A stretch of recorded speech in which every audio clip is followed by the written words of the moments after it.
Benedict, kailan ba planong ipatupad ng MMDA at mga lokal na pamahalaan ang naturang isahang truck ban at natukoy ba nila ang naging dahilan ng pagbigat ng daloy ng mga sasakyan nitong Sabado doon?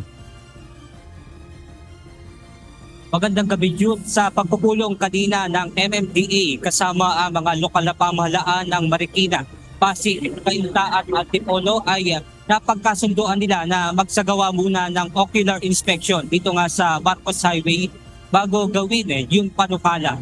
Matinding traffic ang naranasan ng mga motoristang dumaan sa Marcos Highway nitong Sabado. Ayon sa Metropolitan Manila Development Authority o MMDA, nagkaroon ng sabay-sabay na year-end celebration at sale ng mga mall kung kaya't naging mabigat ang daloy ng mga sasakyan sa naturang kalsada. Ayon kay MMDA General Manager Undersecretary Procopio Lipana, isa sa pag-aaralan nila sa gagawing inspeksyon ay ang pagkakaroon ng adjustment sa mga U-turn slot sa Marcos Highway. We're entertaining the idea kung mayroon pwedeng isara, pero in the meantime, ang nakikita natin na sigurado, i-adjust natin yung U-turn slot, may i-adjust natin yung U-turn slot sa may pilis. Kasi ang nangyari, nag-aabot yung dalawang side, yung both sides nag-abot, kanya nagkaroon ng lock.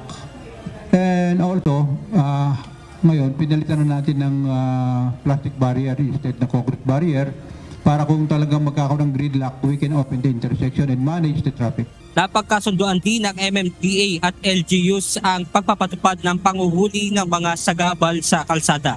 May recommendation na magkaroon kami ng MOA sa pag-enforce ng anti-illegal terminal and illegal vendors doon sa kahabaan ng Marcos Highway kasi ang tendency daw pag nag-operate yung isang LGU, lilipat lang sa kabilang kanto, ibang jurisdiction na. So with the MOA, I think we could enforce properly yung mga sa illegal parking, illegal terminals, and illegal vendors doon sa area. Bukod dito, pag-iisahin na rin ng MMDA ang mga umiiral na truck ban regulation ng 4 na lokal na pamahalaan.